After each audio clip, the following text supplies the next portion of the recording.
Hello viewers, welcome to legend online and YouTube classes. మనకి Indian polity సబ్జెక్ట్లో భాగంగా మనం ప్రీవియస్లో ప్రధానమంత్రులకు సంబంధించిన ప్రత్యేకతలు డిస్కషన్ చేస్తున్నాం. ప్రధానమంత్రులకు సంబంధించి జవహర్ లాల్ నెహ్రూ, తర్వాత ఎల్బి శాస్త్రి, ఇందిరాగాంధీకి సంబంధించినటువంటి అంశాలని మనం చూడడం జరిగింది. ఈ ముగ్గురికి సంబంధించిన ప్రత్యేకతలు, వారి కాలంలో జరిగినటువంటి సంస్కరణలు, వాళ్ళు తీసుకొచ్చినటువంటి నూతన విధానాలు, పదవిలో ఉండి హత్య చేయబడినటువంటి, విదేశాల్లో మరణించిన వ్యక్తి అని, పదవిలో ఉండి మరణించిన మొదటి వ్యక్తి అని, ఇట్లా ముగ్గురికి సంబంధించిన డాటాని మనం డిస్కషన్ చేయడం జరిగింది. ఈ ముగ్గురు వేరు వేరు సంవత్సరాలకు సంబంధించి 16 సంవత్సరాలు, దాదాపుగా 16 సంవత్సరాల 286 రోజులు మనకి జవహర్ లాల్ నెహ్రూ అనుకున్నాం. 2 సంవత్సరాల కాలం పాటు ఎల్బి శాస్త్రి, 15 సంవత్సరాల 303 రోజులు ఇందిరాగాంధీ కాలము. ఇట్లా కాంగ్రెస్ పార్టీకి సంబంధించి ఆ విషయాలని డిస్కషన్ చేసుకున్నాం. మరి ఇందులో భాగంగా మనకి కంటిన్యూషన్లో డిస్కషన్ చేసుకోబోయే ఆ పర్సన్ ఎవరు అంటే, ప్రధానమంత్రిగా చేసిన మొరార్జీ దేశాయ్ గురించి మనం ఇప్పుడు డిస్కషన్ చేయబోతున్నాం. 299 రూపాయలకే ఇప్పుడు దసరా ఆఫర్గా మనం చాలా రకాల 5 కోర్సులను కలిపి ఒకే కోర్సు రూపంలో ఒకే అమౌంట్కి ఇస్తున్నారు. 5 రకాల కోర్సులను కలిపి 299కే ఇవ్వడం అనేది జరుగుతుంది. దీనిని ప్రతి వ్యక్తి కూడా ఉపయోగించుకొని మరికొంతమందికి దీన్ని షేర్ చేయాలని కోరుకుంటున్నాను. Thank you very much. Thank you. Morarji Desai గారు భారతదేశానికి 1977 నుండి 1979 వరకు ప్రధానమంత్రిగా చేసినాడు. మొరార్జీ దేశాయ్ గారు 77 నుండి 79 వరకు ప్రధానిగా చేశాడు.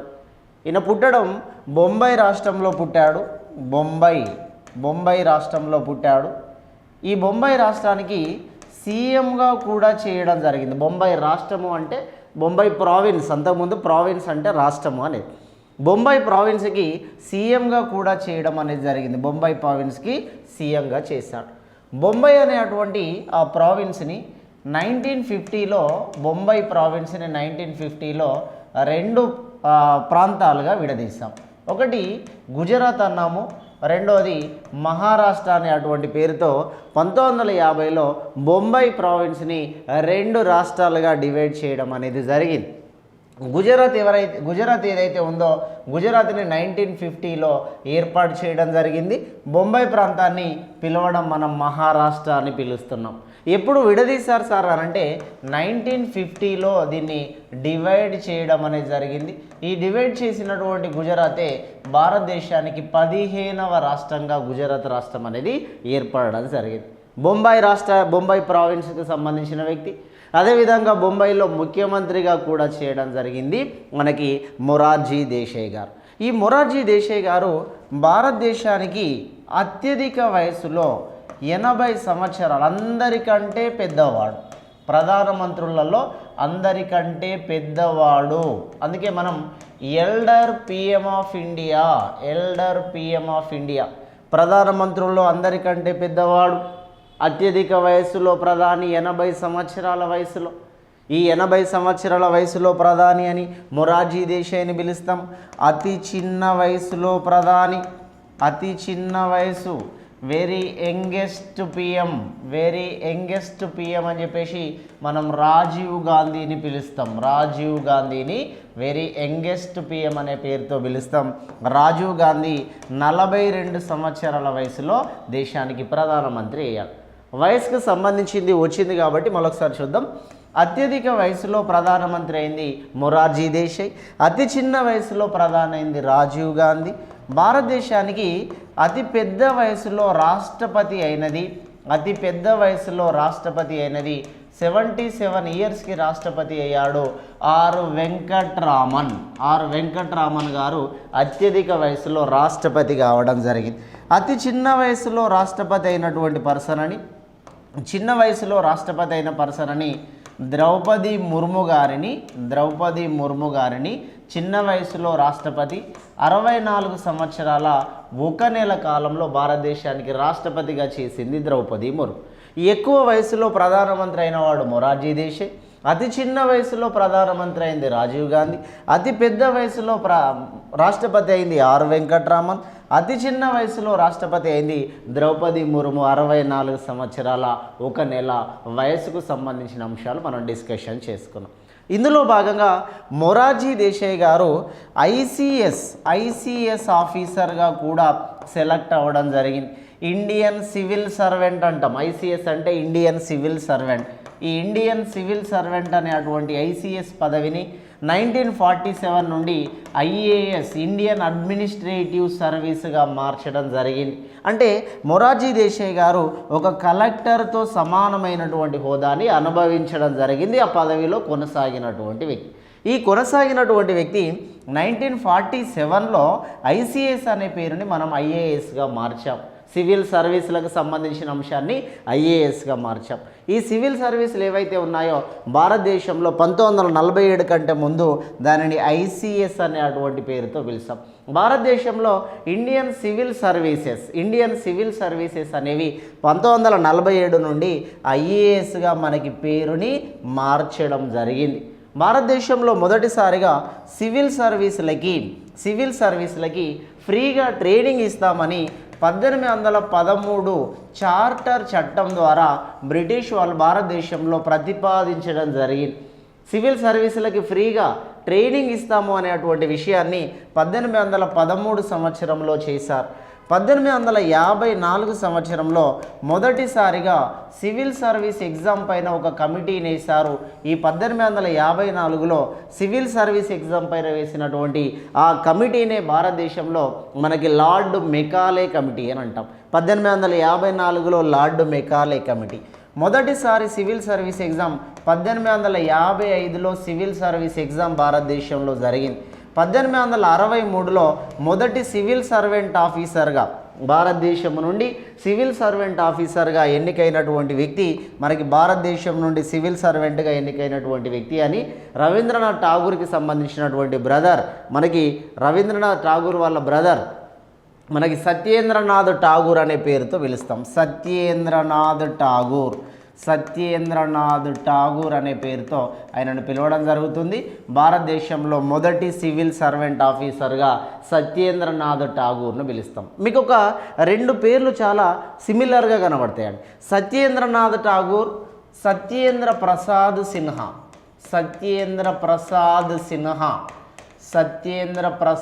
సిన్హా. ఈయననే ఎస్పి సిన్హా అనే పేరుతో పిలుస్తాం. ఎస్పి సిన్హా ఎవరు సార్? 1909 మింటో మార్లే సంస్కరణల చట్టం ప్రకారం 1909లో భారతదేశానికి సంబంధించినటువంటి సత్యేంద్ర ప్రసాద్ సిన్హా, ఈయన ఒక లా కమిషన్ మెంబర్. ఈ లా కమిషన్ మెంబర్ అయిన సత్యేంద్ర ప్రసాద్ సిన్హాని బ్రిటిష్ వాళ్ళ ఎగువ సభలోకి తీసుకోవడం జరిగింది. బ్రిటిష్ వాళ్ళు ఎగువ సభలో తీసుకున్న మొదటి పర్సన్ భారతదేశం నుండి సత్యేంద్ర ప్రసాద్ సిన్హా అని అంటాము. సత్యేంద్రనాథ్ ఠాగూర్ అంటే భారతదేశానికి సివిల్ సర్వెంట్ ఆఫీసర్గా ఎన్నికైన ఫస్ట్ పర్సన్ అని చెప్పడం జరుగుతుంది. అంటే ఇది ఎందుకు చెప్తున్నాం మనం అంటే ఇండియన్ సివిల్ సర్వెంట్ అనే పదం వచ్చింది కాబట్టి ఆ అంశాలను మనం తీసుకోవడం అనేది జరిగింది. ఇట్లా భారతదేశంలో మొరార్జీ దేశాయ్ గారు ఎవరైతే ఉన్నారో ఆయనకు సంబంధించిన సంస్కరణలో కొన్ని విషయాలను డిస్కషన్ చేసుకున్నాం. మొరార్జీ దేశాయ్ మరికొన్ని అంశాలను చూద్దాం. మొరార్జీ దేశాయ్ గారు ఫస్ట్ నాన్ కాంగ్రెస్ పిఎం అంటాం. ఫస్ట్ నాన్ కాంగ్రెస్ అంటే మొదటి కాంగ్రెసేతర ప్రధాని. కాంగ్రెస్ కాకుండా ఇప్పటివరకు ఈయన కంటే ముందు ప్రధానమంత్రులైన వాళ్ళంతా కాంగ్రెస్ పార్టీకి సంబంధించిన వాళ్ళు. మొదటి కాంగ్రెసేతర ప్రధాని, కాంగ్రెస్ పార్టీ కాకుండా వేరే పార్టీ నుండి ప్రధానమంత్రి అయిన వ్యక్తి. మీరు ఈయన కంటే ముందు ప్రధానమంత్రులైంది జవహర్లాల్ నెహ్రూ కాంగ్రెస్ పార్టీ, అదేవిధంగా LB Shastri Congress party, Indira Gandhi Congress party. ఈ ఎల్బి శాస్త్రి మరణించినప్పుడు, అదేవిధంగా జవహర్లాల్ నెహ్రూ మరణించినప్పుడు గుల్జారీలాల్ నందాని తీసుకున్నాం. ఆ గుల్జారీలాల్ నందా కూడా భారతదేశంలో కాంగ్రెస్ పార్టీకి సంబంధించిన వ్యక్తి. అయితే వీళ్ళందరూ కూడా కాంగ్రెస్కు సంబంధించిన వాళ్ళే. 1947 నుండి 1977 వరకు దాదాపుగా 30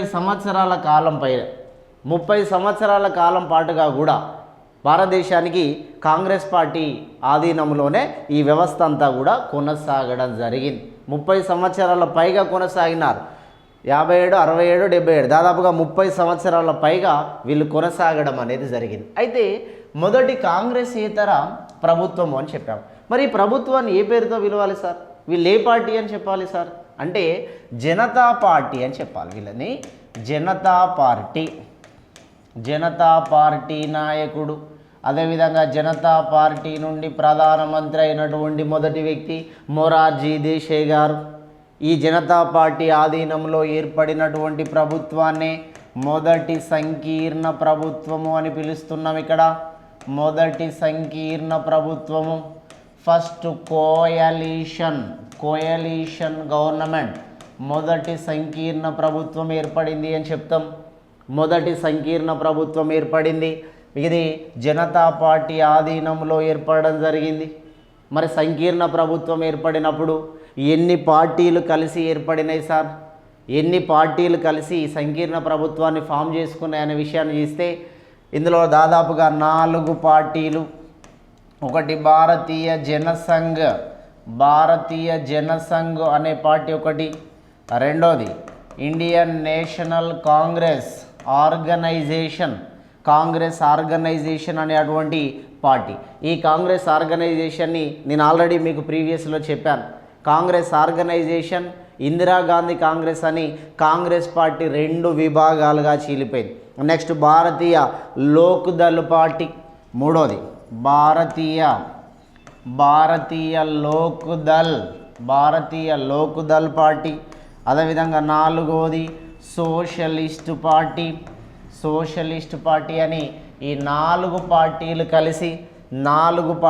కలిసి ఉమ్మడి గుర్తుపైన పోటీ చేయడం జరిగింది. 4 పార్టీలు కలిసి ఉమ్మడి గుర్తుపైన పోటీ చేశాయి. ఈ 4 పార్టీలు ఉమ్మడి గుర్తుపైన పోటీ చేశాయి. ఏంటి సార్ గుర్తు అంటే రైతు నాగలి ఎత్తుకున్న ఆ గుర్తుని వాళ్ళు 4 పార్టీలు కలిసి అదే గుర్తుపైన పోటీ చేశారు. మరి 4 పార్టీలు కలిసి అదే గుర్తుపైన పోటీ చేస్తే దానిని సంకీర్ణ ప్రభుత్వం అని ఎట్లా పిలుస్తాం సార్? 4 పార్టీలు కలిసి ఒకే గుర్తుపైన పోటీ చేస్తే సంకీర్ణ ప్రభుత్వం అనడానికి ఛాన్స్ లేదు. ఒకే పార్టీ వ్యక్తులుగా అనబడుతుంది. అయితే మొదటి సంకీర్ణ ప్రభుత్వం అని వాస్తవానికి విశ్వనాథ్ ప్రతాప్ సింగ్ కాలంలో ఏర్పడినటువంటి ప్రభుత్వాన్ని మొదటి సంకీర్ణ ప్రభుత్వం అని పిలవాలి. కానీ ఇలా కొనసాగుతూనే వస్తున్నది. మొదటి సంకీర్ణ ప్రభుత్వం అని రాసినప్పటికీ, వివిధ పార్టీలు కలిసి గవర్నమెంట్ని ఏర్పాటు చేసినప్పటికీ ఆ పార్టీలన్నీ ఎవరి గుర్తుపైన వాళ్ళు పోటీ చేస్తే దాన్ని సంకీర్ణ ప్రభుత్వం అనడానికి ఛాన్స్ ఉంటుంది. ఎవరి గుర్తుపైన వాళ్ళు పోటీ చేయలేదు. వీళ్ళంతా కలిసి రైతు నాగలి ఎత్తుకున్నటువంటి గుర్తుపైన వీళ్ళు పోటీ చేయడం అనేది జరిగింది. వాస్తవానికి దీన్ని సంకీర్ణ ప్రభుత్వం అనడానికి లేదు. కానీ ఇంకా ఫస్ట్ నుండి అన్ని పుస్తకాలలో ఇలానే ఈ పాయింటే కొనసాగుతూ రావడం అనేది జరుగుతుంది. అయితే ఈ 4 పార్టీలు కలిసి ఇందిరాగాంధీకి అగేనెస్ట్గా ఒక కూటమిని తయారు చేసుకున్నట్టుగా వీళ్ళంతా కలిసారు. 4 పార్టీలు కలిసారు. ఈ 4 పార్టీలు కలిసి ఇందిరాగాంధీకి వ్యతిరేకంగా ప్రచారాలు చేసుకొని ఆ ప్రచారాలు చేసినటువంటి టైం నుండి మిగతా ఒక్కొక్క పార్టీని వీళ్ళ పార్టీలో విలీనం చేసుకున్నారు. ఈ పార్టీల యొక్క హిస్టరీని కొంత అబ్జర్వ్ చేద్దాం. జనసంఘ్ అనేది 1951లో ఏర్పడింది. ఈ జనసంఘ్ని శ్యామ్ ప్రసాద్ ముఖర్జీ ఏర్పాటు చేయడం జరిగింది జనసంఘ్ని. కాంగ్రెస్ ఆర్గనైజేషన్ అని 1969లో కే కామరాజు అనేటువంటి వ్యక్తి కాంగ్రెస్ పార్టీ ఆర్గనైజేషన్ అనేది ఏర్పాటు చేశారు. ఇక్కడ చూడండి, అంటే కాంగ్రెస్ ఆర్గనైజేషన్ అనేది ఏంటి సార్? 1969లో మీకు దీని హిస్టరీ చూస్తే 1969లో వివి గిరి రాష్ట్రపతిగా పోటీ చేసే అటువంటి టైంలోనే ఇదే 1969లో మనకి నీలం సంజీవరెడ్డి రాష్ట్రపతిగా పోటీ చేస్తారు. నీలం సంజీవరెడ్డి కాంగ్రెస్ పార్టీనే, వివి గిరి కాంగ్రెస్ పార్టీనే. ఈ ఇద్దరు కాంగ్రెస్ పార్టీ వాళ్ళే. వివి గిరి ఇందిరాగాంధీకి సంబంధించిన అనుచరుడు. ఈ నీలం సంజీవరెడ్డి ఆల్రెడీ కాంగ్రెస్ పార్టీ ప్రతిపాదించినటువంటి రాష్ట్రపతి అభ్యర్థి. ఇక్కడ నీలం సంజీవరెడ్డి కాంగ్రెస్ ప్రతిపాదిత అభ్యర్థి, వివి గిరి ఇండిపెండెంట్గా పోటీ చేశాడు. అయితే నీలం సంజీవరెడ్డి ఓడిపోయాడు, వివి గిరి గెలిచాడు. వివి గిరి అతి స్వల్ప మెజారిటీతో గెలిచాడు. వివి గిరి ఎవరైతే ఉన్నారో అతి తక్కువ ఓట్లతో గెలిచాడు. వివి గిరి రెండవ ప్రాధాన్యత ఓట్లతో గెలిచాడు. ఇండిపెండెంట్గా పోటీ చేసి రాష్ట్రపతిగా గెలిచినటువంటి వ్యక్తుల్లో వివి గిరి మొదటివాడు, అబ్దుల్ కలాం గారు రెండవ పర్సన్. స్వతంత్ర అభ్యర్థులుగా పోటీ చేసినటువంటి మొదటి వ్యక్తి వివి గిరి, స్వతంత్ర అభ్యర్థులుగా పోటీ చేసిన రెండో వ్యక్తి అబ్దుల్ కలాం గారు చెప్పడం జరుగుతుంది. అయితే ఈ వివి గిరి గెలవడానికి ప్రధాన కారణం ఇందిరాగాంధీ ఇటు సపోర్ట్ చేసింది అని చెప్పేసి ఆ ఇందిరాగాంధీకి సంబంధించినటువంటి వర్గస్తులకి, నీలం సంజీవరెడ్డికి సంబంధించినటువంటి వర్గస్తులకి మనస్పార్థాలు ఏర్పడి కాంగ్రెస్ పార్టీని రెండు విభాగాలు చేసుకోవడం జరిగింది. కాంగ్రెస్ పార్టీ రెండు భాగాలుగా విడిపోయింది. ఆ విడిపోయినటువంటి రెండు భాగాల్లో ఒక భాగమే ఇండియన్ నేషనల్ కాంగ్రెస్ ఆర్గనైజేషన్ అని పేరు పెట్టుకున్నారు. ఆ ఆర్గనైజేషన్ అని పేరు పెట్టినటువంటి వ్యక్తి 1969లో కామరాజు అనేటువంటి వ్యక్తి. చూడండి, ఆ వ్యక్తి పేరు చూడండి ఎంత బాగుందో, కామరాజు. కొంతమంది క్యారెక్టర్ను బట్టి అట్లా పేర్లు వస్తాయి అప్పుడప్పుడు. అయితే ఇక్కడ ఇండియన్ నేషనల్ కాంగ్రెస్కి సంబంధించి రెండో విభాగం ఉంది కదా, ఆ రెండో విభాగాన్ని ఇందిరాగాంధీ కాంగ్రెస్ అని వాళ్ళ పేరు పెట్టుకున్నారు. రెండో విభాగం ఇందిరాగాంధీ కాంగ్రెస్, ఐఎన్సిఓ అంటే కాంగ్రెస్ ఆర్గనైజేషన్ అని పేరు పెట్టుకోవడం జరిగింది. ఇట్లా కాంగ్రెస్ పార్టీ రెండు భాగాలుగా చీలిక అయింది వివి గిరికి సంబంధించినటువంటి రాష్ట్రపతి ఎన్నికల్లో భాగంగా. అయితే ఈ 1969లో ఏర్పడినటువంటి ఈ పార్టీ ఏదైతే ఉన్నదో కాంగ్రెస్ ఆర్గనైజేషన్ అనే పార్టీ, ఈ కాంగ్రెస్ ఆర్గనైజేషన్ అనే పార్టీ 1977లో మొత్తం కూడా జనతా పార్టీలో విలీనమైంది. 1977లో జనతా పార్టీలో విలీనమైంది. తర్వాత ఇక్కడ ఏర్పాటు చేసినటువంటి భారతీయ లోక్దళ్ పార్టీ, ఈ భారతీయ లోక్దళ్ పార్టీ 1974లో ఏర్పడింది. 1974లో చౌదరి దేవీలాల్ అనేటువంటి పర్సన్ భారతీయ లోక్దళ్ పార్టీని ఏర్పాటు చేయడం జరిగింది. అదేవిధంగా మనకి సోషలిస్ట్ పార్టీ అని చెప్పినాం. ఈ సోషలిస్ట్ పార్టీ మనకి 1934లో ఏర్పడింది. 1934లో సోషలిస్ట్ పార్టీ ఏర్పడింది. సోషలిస్ట్ పార్టీ సంబంధించినటువంటి ఫౌండర్గా జయప్రకాష్ నారాయణ్ సీనియర్ జయప్రకాష్ నారాయణ్ గారు, అదేవిధంగా రామ్ మనోహర్ లోహియా అని రామ్ మనోహర్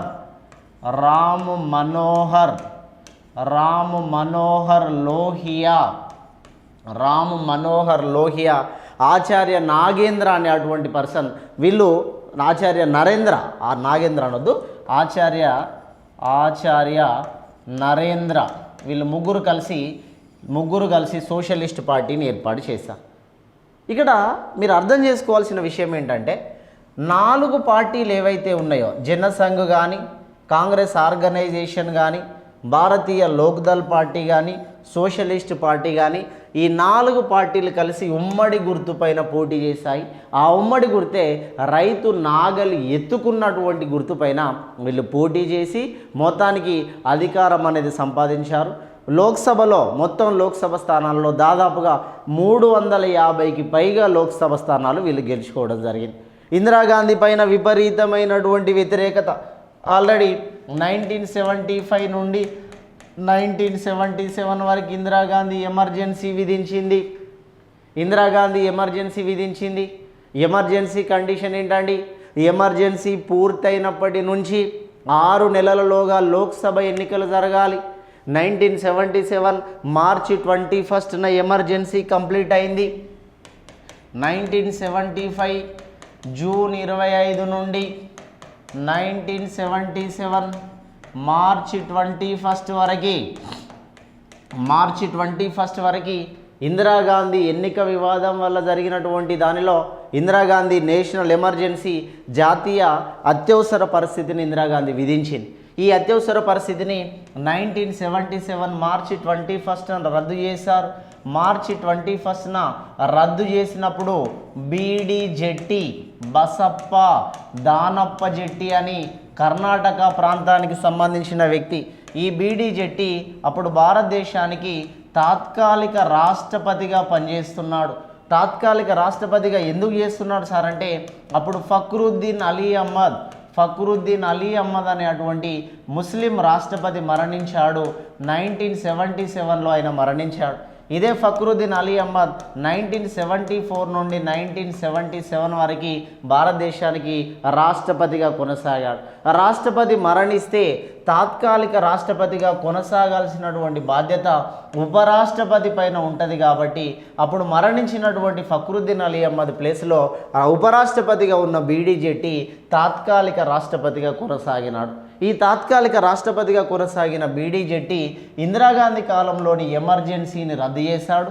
అదేవిధంగా 1971 డిసెంబర్ 3 నుండి 1977 మార్చి 21 వరకు, డేట్స్ జాగ్రత్తగా గుర్తుపెట్టుకోవాలండి.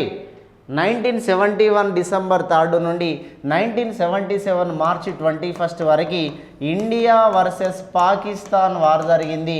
ఆ ఇండియా పాకిస్తాన్ వారిని కూడా 1971లోనే రద్దు చేయడం అనేది జరిగింది. 1977 మార్చి 21లోనే రద్దు చేశారు. ఈ రెండు అత్యవసర పరిస్థితులని ఒకే రోజు రద్దు చేసిన ఈ రెండింటి డేట్స్ చూడండి, లాస్ట్ డేట్స్ సేమ్ ఉంటాయి. ఈ రెండింటిని కూడా ఒకే రోజు రద్దు చేయడం జరిగింది.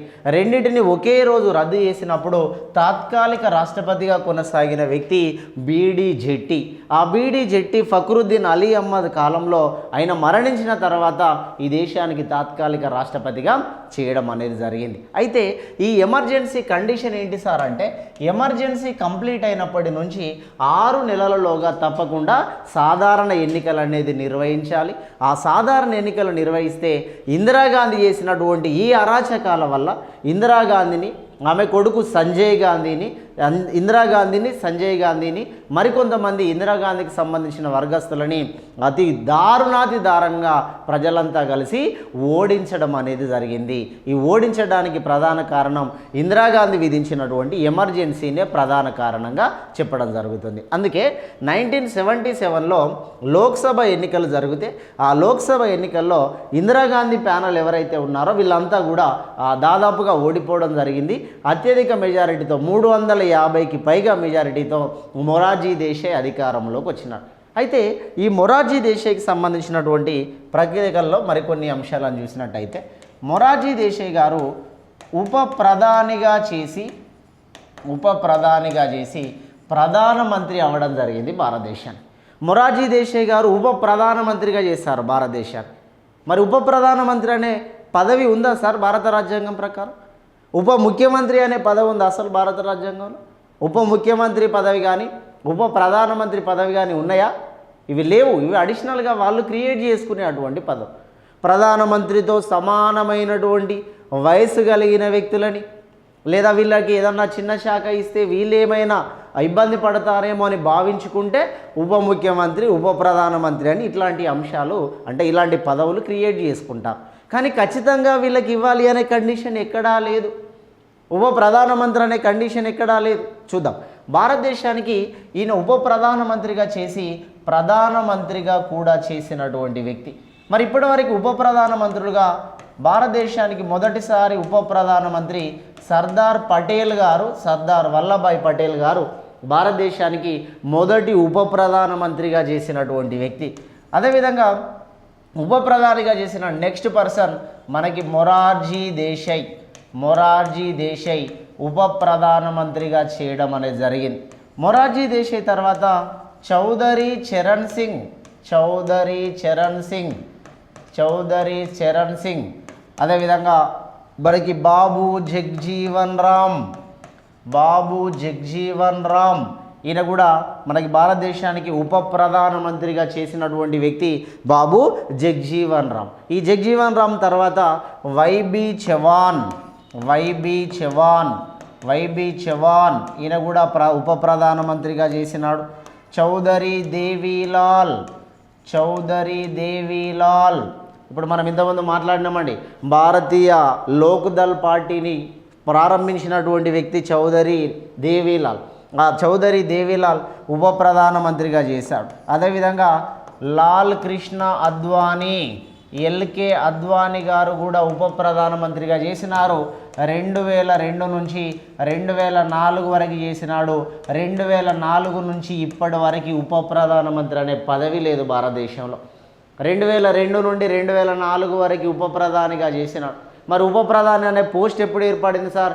1947 నుండి 1950 వరకు మొదటిసారిగా ఉప ప్రధానిగా చేసినటువంటి వ్యక్తి సర్దార్ వల్లభాయ్ పటేల్. 1947లో ప్రధానమంత్రి జవహర్లాల్ నెహ్రూ అయితే ప్రధానమంత్రి జవహర్లాల్ నెహ్రూతో ఈక్వల్గా ఉప ప్రధానమంత్రిగా అంటే ఆ హోదాని కలిగినటువంటి వ్యక్తి మనకి సర్దార్ వల్లభాయ్ పటేల్ గారు. వాస్తవానికి కొంత చరిత్రాత్మకమైన విషయాలను అబ్జర్వ్ చేస్తే భారతదేశానికి మొదటి ప్రధాని కావాల్సినటువంటి అన్ని రకాల అర్హతలు లక్షణాలు అంత సమర్థత కలిగినటువంటి వ్యక్తిగా మనకి సర్దార్ వల్లభాయ్ పటేల్ గారు ఉండేది అని కొన్ని హిస్టారికల్ అంశాలు మనకు చెప్తున్నాయి. కానీ ఈ సర్దార్ వల్లభాయ్ పటేల్ గారిని ప్రధానమంత్రి కాకుండా జవహర్లాల్ నెహ్రూ గారిని ప్రధానమంత్రి చేయడంలో గాంధీజీ చాలా రోలు వహించాడు అనేటువంటిది కొంత హిస్టారికల్ మూమెంట్. కానీ ఈ దేశానికి సమర్థత కలిగినటువంటి వ్యక్తి, అన్ని రకాల ప్రధాని కావడానికి అవకాశం కలిగినటువంటి వ్యక్తి, అర్హత కలిగినటువంటి వ్యక్తి సర్దార్ వల్లభాయ్ పటేల్ గారు. ఈ సర్దార్ వల్లభాయ్ పటేల్ గారినే మనం ఉక్కు మనిషి అని చెప్తాం. సర్దార్ వల్లభాయ్ పటేల్ గారే భారతదేశానికి సంబంధించిన హైదరాబాద్ రాజ్య సంస్థానాన్ని భారతదేశంలో విలీనం చేయడానికి ఈ సర్దార్ వల్లభాయ్ పటేల్ గారే ఆపరేషన్ పోలో ద్వారా సర్దార్ వల్లభాయ్ పటేల్ కాకుండా మిగతా ఎవరికి అది సాధ్యం కాకపోయేదేమో అంత ఆదర్శంగా అంత ధైర్యంగా ముందుకెళ్ళి మీర్ ఉస్మాన్ అలీ ఖాన్ని, అప్పుడున్నటువంటి 7వ నిజాం నవాబు వాడు మీర్ ఉస్మాన్ అలీ ఖాన్ని అన్ని రకాల బెదిరించి భయపెట్టి వాడికి శాంతియుతంగా మాట్లాడితే వాడు విననప్పుడు వాని సంస్థానం మీదకి పోయి అప్పుడున్నటువంటి పోలీస్ చర్య చేసి ఆ హైదరాబాద్ సంస్థానాన్ని తీసుకొచ్చి భారతదేశంలో విలీనం చేశాడు. అన్ని రకాల సమర్థత కలిగినటువంటి వ్యక్తి, అన్ని రకాల సమర్థుడు. ఈ ప్రీవియస్లో ఇంతకుముందే సార్ హైదరాబాద్ సంస్థానం 1948లో కదా సార్ విలీనమైంది. 48లోనే. కానీ ఈయన స్వతంత్ర ఉద్యమ కాలం నుంచే చాలా ధైర్య సాహసాలు కలిగిన వ్యక్తి. కానీ ఈయనను కాకుండా జవహర్లాల్ నెహ్రూని ప్రధాని చేయడంలో మనకి గాంధీజీ గారి యొక్క పాత్ర చాలా ఉన్నతమైనటువంటి పాత్ర. ఈయనను తగ్గించాడు, ఆయనని హైలైట్ చేశాడు గాంధీజీ. కాబట్టి ఇట్లాంటి సందర్భాలని మనం గుర్తు చేసుకుంటూ ఉప ప్రధానులుగా చేసినటువంటి వ్యక్తులలో సర్దార్ వల్లభాయ్ పటేల్, అదేవిధంగా మొరార్జీ దేశాయ్ ఉప ప్రధానిగా చేసి ప్రధాని అయ్యాడు. చౌదరి చరణ్ సింగ్ ఉప ప్రధానిగా చేసి ప్రధానమంత్రి అయ్యాడు. జగ్జీవన్ రామ్ భారతదేశంలో దాదాపుగా 29 సంవత్సరాలు కేంద్రంలో మంత్రి పదవులలో ఉన్నటువంటి వ్యక్తి. 29 సంవత్సరాలు కేంద్ర మంత్రి పదవులలో అత్యధిక కాలం పనిచేసినాడు బాబు జగ్జీవన్ రామ్. బాబు జగ్జీవన్ రామ్ గారి యొక్క కూతురే మీరా కుమార్. ఈ మీరా కుమారే లోక్సభకి స్పీకర్గా చేసినటువంటి ఫస్ట్ ఉమెన్ అని చెప్తాం ఈమెని. మీరా కుమారే లోక్సభకి స్పీకర్గా చేసిన మొదటి పర్సన్. ఈ మీరా కుమారే రామ్నాథ్ కోవింద్ పైన రాష్ట్రపతిగా పోటీ చేసినటువంటి వ్యక్తి. రామ్నాథ్ కోవింద్ పైన రాష్ట్రపతిగా పోటీ చేసిన వ్యక్తి. రామ్నాథ్ కోవింద్ 2వ దళిత రాష్ట్రపతి. కేఆర్ నారాయణ్ మొదటి దళిత రాష్ట్రపతి. అదేవిధంగా మీరా కుమార్ మహిళా స్థానంలో స్పీకర్ అయినటువంటి మొదటి వ్యక్తి. మహిళా స్థానంలో స్పీకర్ అయిన రెండవ వ్యక్తి సుమిత్రా మహాజన్ 2వ మహిళా స్పీకర్ అని చెప్పడం జరుగుతుంది. అదేవిధంగా ఈ జగ్జీవన్ రామ్ ఎవరైతే ఉన్నారో జగ్జీవన్ రామ్ గారి యొక్క కూతురే మీరా కుమార్. వీళ్ళంతా బీహార్ ప్రాంతానికి సంబంధించినటువంటి వ్యక్తులు. అదేవిధంగా వైబీ చవాన్. ఈ వైబీ చవాన్ ఎవరండి? భారతదేశానికి మొదటి లోక్సభ ప్రతిపక్ష నాయకుడే YB Chavan. First Lok Sabha opposition లీడర్గా చేసిన ఫస్ట్ పర్సన్. లోక్సభకి అపోజిషన్ లీడర్గా చేసిన ఫస్ట్ పర్సన్. లోక్సభకి అపోజిషన్ లీడర్గా చేశాడు. లోక్సభకి ప్రతిపక్ష నాయకుడిగా చేసిన మొదటి పర్సన్ వైబీ చవాన్. ఈ వైబీ చవాన్ ఎవరైతే ఉన్నారో ఈ వైబీ చవాన్ని మనకి ప్రధానమంత్రిగా చేయడానికి అప్పుడు కొన్ని ప్రయత్నాలు జరిగినాయి. ఎందుకు ప్రయత్నాలు జరిగినాయి సార్? 1979లో మొరార్జీ దేశాయ్ ప్రధానమంత్రి పదవికి రాజీనామా చేశాడు మొరార్జీ దేశాయ్. ఎలాంటి తీర్మానం లేకుండా ఎవరు ఏ తీర్మానాన్ని ప్రవేశపెట్టకుండా తనంతట తానుగానే రాజకీయాలకి ప్రధానమంత్రి పదవికి రాజీనామా చేసిన మొదటి వ్యక్తి మొరార్జీ దేశాయ్. ఈ మొరార్జీ దేశాయ్ ప్రధానమంత్రిగా రాజీనామా చేసినటువంటి ఈ సమయంలోనే నీలం సంజీవరెడ్డి రాష్ట్రపతిగా ఉన్నాడు. ఈ దేశానికి నీలం సంజీవరెడ్డి రాష్ట్రపతిగా ఉన్నాడు. నీలం సంజీవరెడ్డి మనకి భారతదేశానికి రాష్ట్రపతిగా 1977 నుండి 1982 వరకు నీలం సంజీవరెడ్డి రాష్ట్రపతిగా ఉన్నాడు. అయితే మొరార్జీ దేశాయ్ రాజీనామా చేశాడు. మొరార్జీ దేశాయ్ రాజీనామా చేసినాక ప్రధానమంత్రి రాజీనామా చేస్తే ఆ స్థానంలో మరొక ప్రధానమంత్రిని నియమించాల్సినటువంటి బాధ్యత రాష్ట్రపతికి ఉంటుంది. ప్రధానమంత్రిని నియమించేటువంటి ఆర్టికల్ 75 క్లాజ్ 1 ఏదైతే ఉంటుందో 75 క్లాజ్ 1 ప్రధానమంత్రిని మంత్రి మండలిని రాష్ట్రపతి నియమిస్తాడు. ప్రధానమంత్రిని క్యాబినెట్ అంటే మంత్రి మండలిని రాష్ట్రపతి నియమిస్తాడు. రాష్ట్రపతి నియమించేటప్పుడు ప్రధానమంత్రిని నియమించేటప్పుడు రాష్ట్రపతికి విచక్షణ అధికారం ఉంటుంది. విచక్షణ అధికారం అంటే సొంత నిర్ణయాలు తీసుకునే అధికారం. అప్పుడు ప్రధానమంత్రిగా మొరార్జీ దేశాయ్ తర్వాత ఎవరిని నియమించాలి అనే ఆలోచన చేసినటువంటి సందర్భంలో అప్పుడు లోక్సభకి ప్రతిపక్ష నాయకుడు అయిన వైబీ చవాన్ని ప్రధానమంత్రిగా చేయాలి అనే ఆలోచన నీలం సంజీవరెడ్డికి వచ్చి అప్పుడు వైబీ చవాన్ని అడిగారు, అయ్యా వైబీ చవాన్ గారు, మీరు ఈ దేశానికి ప్రధానమంత్రిగా బాధ్యత తీసుకోగలరా అని అడిగినప్పుడు నేను తీసుకోలేను, నాకు ఆ బాధ్యత తీసుకోవడానికి సంబంధించినటువంటి అంశంలో నేను కొంత వెనుకనే ఉన్నాను కాబట్టి నేను ప్రధానమంత్రి పదవి తీసుకోలేను అని చెప్తాడు. నేను ప్రధానమంత్రి పదవిని తీసుకోలేను అని చెప్పిన తర్వాత అప్పుడు నీలం సంజీవరెడ్డి చౌదరి చరణ్ సింగ్ని ప్రధానమంత్రిగా చేస్తాడు. మొరార్జీ దేశాయ్ తర్వాత ప్రధానమంత్రి అయింది చౌదరి చరణ్ సింగ్. రైట్, దీన్ని మళ్ళీ చౌదరి చరణ్ సింగ్ దగ్గర మనం చెప్పుకుందాం. అంటే ఈ దేశానికి ఉప ప్రధానమంత్రిగా పనిచేసి ప్రధానమంత్రి అయినటువంటి వ్యక్తి మనకి మొరార్జీ దేశాయ్, చౌదరి చరణ్ సింగ్ ఉన్నాడు. అపోజిషన్ లీడర్గా మనకి వైబీ చవాన్ని మనం చెప్పడం జరుగుతుంది. ఇట్లా ఉప ప్రధానులుగా చేసి ప్రధానమంత్రి అయినటువంటి వ్యక్తులుగా వీళ్ళని చెప్పడం జరిగింది. అదేవిధంగా మొరార్జీ దేశాయ్ గారు తన యొక్క జీవిత చరిత్రను ఉద్దేశించి లేదా తను చూసినటువంటి కొన్ని అనుభవాలను ఉద్దేశించి the story of my life అనేటువంటి ఒక పుస్తకాన్ని రాశాడు. మొరార్జీ దేశాయ్ రాసినటువంటి బుక్ గ్రంథం పేరు మొరార్జీ దేశాయ్ రాసినటువంటి గ్రంథం పేరు ద స్టోరీ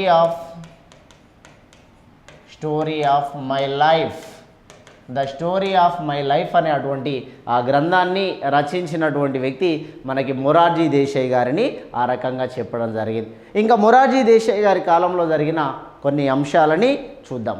అంటే ఒక వ్యక్తికి సంబంధించి నాన్ కాంగ్రెస్ మినిస్టర్ అని చెప్పినప్పుడు, నాన్ కాంగ్రెస్ ప్రధానమంత్రి అన్నప్పుడు ఆయన బ్యాక్గ్రౌండ్ ఇన్ని విషయాలు ఉన్నాయండి. ఊరికనే ఎవడు ప్రధానమంత్రి కాడు కదా అండి. ఒక వ్యక్తి ప్రధాని కావాలంటే దానికి వెనకాల ఎన్ని విషయాలు ఉంటాయి, ఎన్ని పార్టీలు సపోర్ట్ చేస్తే ప్రధానమంత్రి అవుతాడు. ఒకవేళ చిన్న చిన్న పార్టీ వాడు ఏమైనా తొందరపాటులో ప్రధాని అయితే వాడు 1-2 సంవత్సరాల్లోగా గవర్నమెంట్ ఫెయిల్యూర్ అయిపోతుంది. కాంగ్రెస్ లేకుండా, బీజేపీ లేకుండా, పెద్ద పెద్ద పార్టీలు ఏవి కూడా వెనక లేకుండా వీళ్ళు ఇక్కడ ప్రధానమంత్రి అయ్యారు. 4 పార్టీలను కలుపుకొని 4 పార్టీలు ప్రధానమంత్రి అయితే ఒకడు ఇటు అమ్ముడు పోవడం, ఒకడు అటు అమ్ముడు పోవడం, ఇదంతా చూసినాక ఈ పెద్ద మనిషికి రాజీనామా చేయాలి అనే ఆలోచన కలిగింది. రాజకీయాల మీద విరక్తి పుట్టింది, మొత్తం ఆయనకి రాజీనామా చేసినాడు. సరే, ఇది ఇంత సందర్భంలోనే మనకి మొరార్జీ దేశాయ్కి సంబంధించిన మరికొన్ని ముఖ్యమైన అంశాలను మనం చూసినట్టయితే మొరార్జీ దేశాయ్ గారు ఆర్థిక శాఖ మంత్రిగా కూడా చేశారు భారతదేశాన్ని. ఫైనాన్షియల్ మినిస్టర్, ఆర్థిక శాఖ మంత్రిగా కూడా మొరార్జీ దేశాయ్ గారు పని చేయడం జరిగింది. ఈ ఆర్థిక శాఖ మంత్రిగా జవహర్లాల్ నెహ్రూ గారి కాలంలో ఆర్థిక శాఖ మంత్రిగా చేశారు. ఇందిరాగాంధీ గారి గవర్నమెంట్లో ఆర్థిక శాఖ మంత్రిగా చేశారు. జవహర్లాల్ నెహ్రూ గారి కాలంలో 1959 నుండి 64 వరకు నెహ్రూ గవర్నమెంట్లో, 1959 నుండి 1964 వరకు నెహ్రూ గవర్నమెంట్లో, 1966 నుండి 1969 వరకు ఇందిరాగాంధీ గవర్నమెంట్లో ఫైనాన్షియల్ మినిస్టర్, ఆర్థిక శాఖ మంత్రిగా చేశారు. ఈ ఆర్థిక శాఖ మంత్రిగా చేసినాక ఇందిరాగాంధీ ఆర్థిక వ్యవస్థని మరి ముఖ్యంగా రూపాయి విలువని తగ్గించడాన్ని ఇందిరాగాంధీ రూపాయి విలువని తగ్గించే అటువంటి విషయాన్ని మొరార్జీ దేశాయ్ సలహానో సూచననో ఆయన కనీస ఇన్ఫర్మేషన్ లేకుండా ఈమె చేసే అటువంటి విధానాలు చూసి నాకు ఆర్థిక శాఖ మంత్రి పదవి ఇచ్చిన కనీసం నా అభిప్రాయాన్ని కూడా తీసుకుంటలేదని అందులో నుండి ఆయన రాజీనామా చేయడం జరిగింది. ఆర్థిక శాఖ మంత్రి పదవికి 1969లో రాజీనామా చేసినాడు. ఆర్థిక శాఖ మంత్రి పదవిలో 1966 నుండి 1969 వరకు మొరార్జీ దేశాయ్ కొనసాగినాడు. మొదటిసారిగా 1959 నుండి 64 వరకు 1964లో జవహర్లాల్ నెహ్రూ మరణించాడు. అంటే ఎండింగ్ వరకు కూడా జవహర్లాల్ నెహ్రూ గవర్నమెంట్ ఎండింగ్ వరకు కూడా దాదాపుగా ఆ సంవత్సరంలో పనిచేసినటువంటి వ్యక్తిగా మనం మొరార్జీ దేశాయ్ గారిని పిలవడం అనేది జరుగుతుంది. మరి మొరార్జీ దేశాయ్ గారు మనకి భారతదేశంలో ఆర్థిక శాఖ మంత్రిగా పనిచేసినప్పుడు అత్యధికంగా అంటే 10 సార్లు బడ్జెట్ని ప్రవేశపెట్టడం జరిగింది. అత్యధికంగా 10 సార్లు బడ్జెట్ని ప్రవేశపెట్టినటువంటి వ్యక్తి మొరార్జీ దేశాయ్ అని మనం చెప్పడం జరుగుతుంది. చాలా ఇంపార్టెంట్ పాయింట్ అండి ఇది.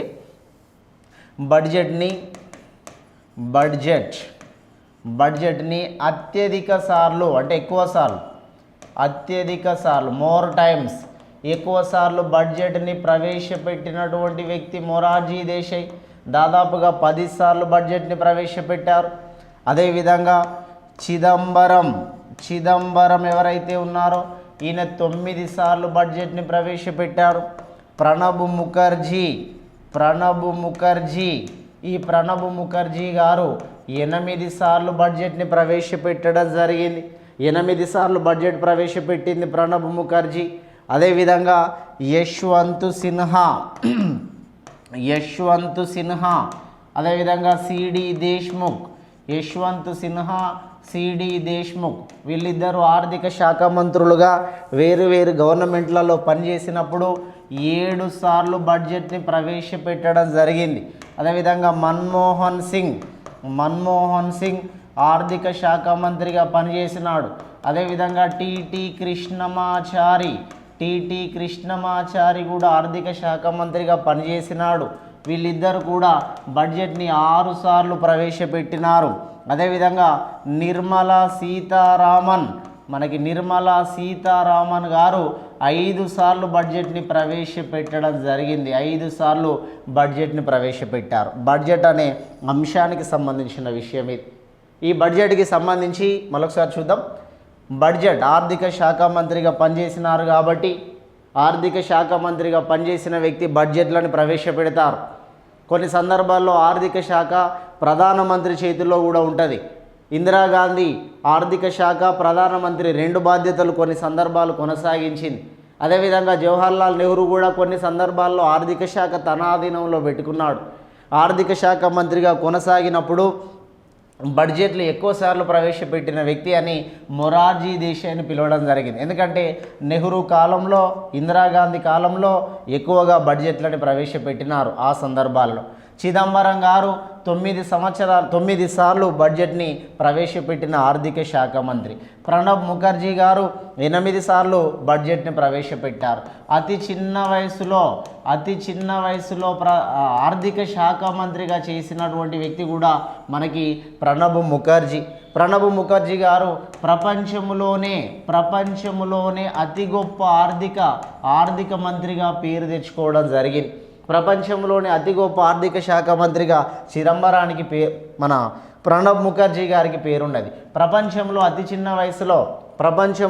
చిన్న వయసులో ఆర్థిక శాఖ మంత్రిగా బాధ్యతలు కొనసాగించిన వ్యక్తి అని మనకి ప్రణబ్ ముఖర్జీ గారికి పేరుండడం జరిగింది. తర్వాత ఈ యశ్వంత్ సిన్హా మనకి రీసెంట్గా ద్రౌపది ముర్ము పైన పోటీ చేశాడు. ఈ యశ్వంత్ సిన్హా మరియు సిడి దేశ్ముఖ్ వీళ్ళిద్దరు కూడా ఆర్థిక శాఖ మంత్రులుగా పనిచేశారు. సిడి దేశ్ముఖ్ ఎవరైతే ఉన్నారో ఈ సిడి దేశ్ముఖ్ ఆర్బీఐకి రిజర్వ్ బ్యాంక్ ఆఫ్ ఇండియాకి ఫస్ట్ ఇండియన్ గవర్నర్గా పనిచేశాడు. ఫస్ట్ ఇండియన్ గవర్నర్గా సిడి దేశ్ముఖ్ పనిచేశాడు. ఆర్బీఐ అనేది 1935 సంవత్సరంలో ఏప్రిల్ ఫస్ట్న రిజర్వ్ బ్యాంక్ ఆఫ్ ఇండియా ఏర్పడింది. రిజర్వ్ బ్యాంక్ ఆఫ్ ఇండియా 1949 జనవరి 1న జాతీయం చేయడం అనేది జరిగింది. 1949లో జాతీయం చేశారు. 1935లో ఏర్పడింది. రిజర్వ్ బ్యాంక్ ఆఫ్ ఇండియా ఏర్పడింది. 1935 చట్టము ద్వారా రిజర్వ్ బ్యాంక్ ఆఫ్ ఇండియా ఏర్పడింది. రిజర్వ్ బ్యాంక్ ఆఫ్ ఇండియాకి మొదటి గవర్నర్గా పనిచేసింది ఏఓ స్మిత్ అనేటువంటి పర్సన్ మొదటి గవర్నర్గా పనిచేశాడు. మొదటి భారతీయ గవర్నర్గా పనిచేసినటువంటి వ్యక్తి మనకి సిడి దేశ్ముఖ్. మన మన్మోహన్ సింగ్ గారు కూడా ఆర్బీఐ గవర్నర్గా పనిచేయడం జరిగింది. మన్మోహన్ సింగ్ ఇప్పుడు ప్రస్తుతం ఆర్బీఐ గవర్నర్గా శక్తికాంత దాస్ ఆర్బీఐ గవర్నర్గా ప్రస్తుతం కొనసాగుతున్నాడు.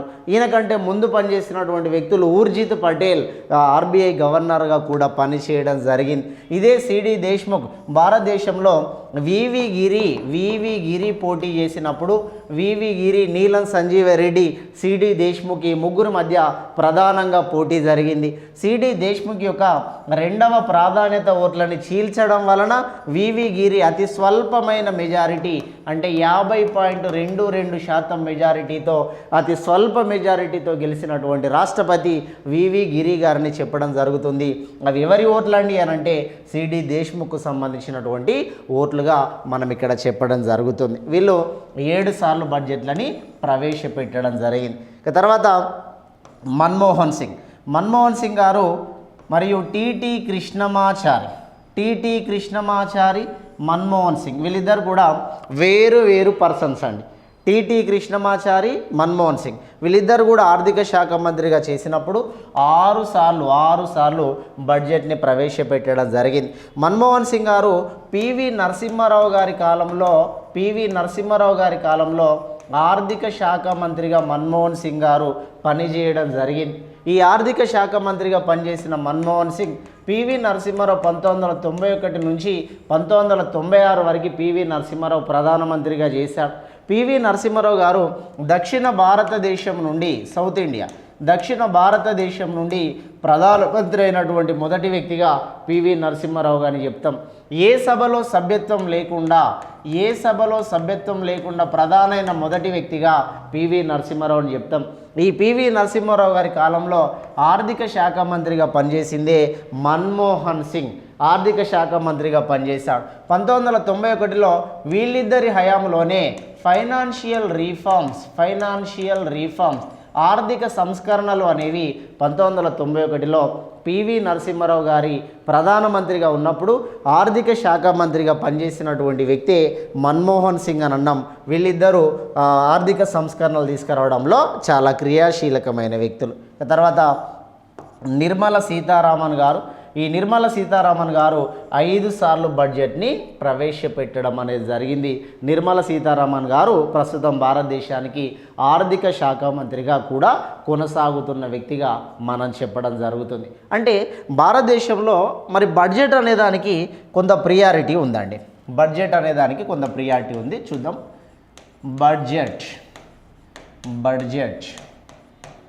బడ్జెట్ అనేదానికి భారతదేశంలో ఉన్నటువంటి ప్రియారిటీ చూసినట్టయితే బడ్జెట్ని మనం ఇండియన్ కాన్స్టిట్యూషన్లోని ఆర్టికల్ 112 ఆర్టికల్ ప్రకారం సెంట్రల్ యాన్యువల్ బడ్జెట్ అంటున్నామండి.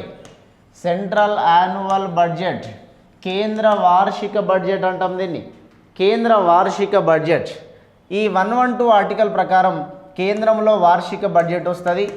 202 ఆర్టికల్ ప్రకారం స్టేట్ ఫైనాన్షియల్ లేదా స్టేట్ యాన్యువల్ బడ్జెట్ రాష్ట్ర వార్షిక బడ్జెట్ అంటామండి. రాష్ట్ర వార్షిక బడ్జెట్ 202 ఆర్టికల్ 112 ప్రకారం సెంట్రల్ యాన్యువల్ కేంద్ర వార్షిక బడ్జెట్, రాష్ట్ర వార్షిక బడ్జెట్ అని అంటాం. బడ్జెట్ అనేది మనకి 2 రకాలుగా ఉంటుందండి. బడ్జెట్ అనేది 2 రకాలుగా ఉంటుంది.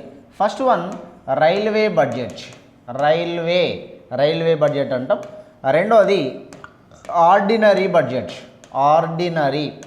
సాధారణ బడ్జెట్, రైల్వే బడ్జెట్ అంటాం. సాధారణ మరియు రైల్వే బడ్జెట్ అని బడ్జెట్లని రెండు రకాలుగా వేరు చేయడం అనేది జరిగింది.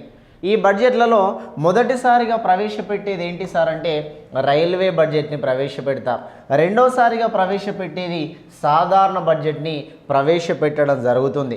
రెండు బడ్జెట్లని వేరు చేసిన చట్టం ఏంటి సార్ అంటే 1919 మాంటేగ్ చేమ్స్ఫర్డ్ సంస్కరణల చట్టం ప్రకారం రెండు బడ్జెట్లని వేరు చేయడం జరిగింది.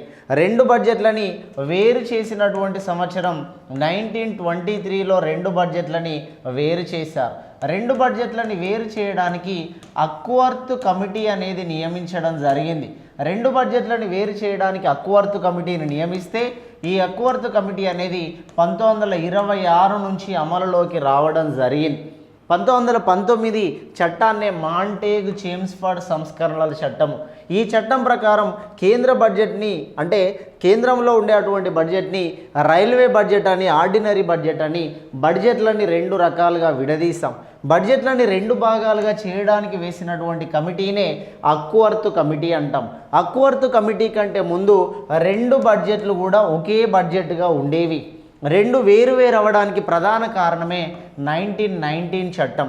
ఇప్పుడు రెండు బడ్జెట్లు వేరుగా ఉన్నాయా ఒకే రకంగా ఉన్నాయా సార్ అంటే 2017లో నరేంద్ర మోడీ గారి కాలంలో 2017 నరేంద్ర మోడీ గారి కాలంలో బిబేక్ దేబ్రాయ్ కమిటీ సూచన ప్రకారం బిబేక్ దేబ్రాయ్ కమిటీ సూచన ప్రకారం రైల్వే బడ్జెట్ని ఆర్డినరీ బడ్జెట్ని రెండింటిని కలిపినారు. రైల్వే బడ్జెట్ని ఆర్డినరీ బడ్జెట్ని రెండింటిని కలిపినారు. సాధారణ రైల్వే బడ్జెట్లని కలపడానికి నియమించిన కమిటీ బిబేక్ దేబ్రాయ్ కమిటీ. ఈ బిబేక్ దేబ్రాయ్ కమిటీని 2017లో నియమించారు. 2017లో నియమించింది Narendra Modi. Railway budget ordinary బడ్జెట్ని రెండింటినీ కలిపినారు. మెర్జ్డ్ అంటే విలీనం చేయడం అనేది జరిగింది. ఈ రెండింటిని విలీనం చేస్తే రైల్వే బడ్జెట్ ఏదైతే ఉంటుందో ఆ రైల్వే బడ్జెట్ సాధారణ బడ్జెట్లో విలీనం చేస్తారు. సాధారణ బడ్జెట్ ఏదైతే ఉందో ఈ సాధారణ బడ్జెట్ చదువుతున్నప్పుడే అందులో రైల్వే బడ్జెట్ని కూడా ఇంక్లూడ్ చేసుకొని చదవడం అనేది జరుగుతుంది. రెండు వేరుగా ప్రవేశపెట్టడం కాదు, సాధారణ బడ్జెట్లోనే రైల్వే బడ్జెట్ని ఇంక్లూడ్ చేసుకొని చదవడం అనేది జరుగుతుంది. సాధారణ బడ్జెట్ని చదివేటువంటి వ్యక్తి ఫైనాన్షియల్ మినిస్టర్, ఆర్థిక శాఖ మంత్రి సాధారణ బడ్జెట్ని ప్రవేశపెడతారు. రైల్వే బడ్జెట్ని రైల్వే శాఖ రెండు వేరుగా ఉన్నప్పుడు రెండింటిని కలిపినాం కాబట్టి సాధారణ బడ్జెట్ని కూడా మనకి ఫైనాన్షియల్ మినిస్టర్, ఆర్థిక మంత్రి ప్రవేశపెట్టడం అనేది జరుగుతుంది. ఇట్లా భారతదేశంలో బడ్జెట్ అనేదాన్ని మనం కేంద్ర బడ్జెట్, రాష్ట్ర budget, railway budget, ordinary budget అని బడ్జెట్ని ఈ రకంగా డివైడ్ చేసుకోవడం అనేది జరిగింది. ఇట్లా ఇండియన్ కాన్స్టిట్యూషన్కి సంబంధించినటువంటి దాంట్లో మొరార్జీ దేశాయ్ ఆర్థిక శాఖ మంత్రిగా ఉండి మొరార్జీ దేశాయ్ కాలంలో దాదాపుగా మనకి ఒక 10 సార్లు బడ్జెట్ని ప్రవేశపెట్టి ఈ దేశ చరిత్రలోనే 10 సార్లు బడ్జెట్ను ప్రవేశపెట్టిన ఆర్థిక శాఖ మంత్రిగా చరిత్రలో నిలబడినటువంటి వ్యక్తే మొరార్జీ దేశాయ్. మరి మొరార్జీ దేశాయ్ చేసినటువంటి మరికొన్ని అంశాలని మనం చూద్దాం. ఇద్దరు ఉప ప్రధానమంత్రులని నియమించుకున్న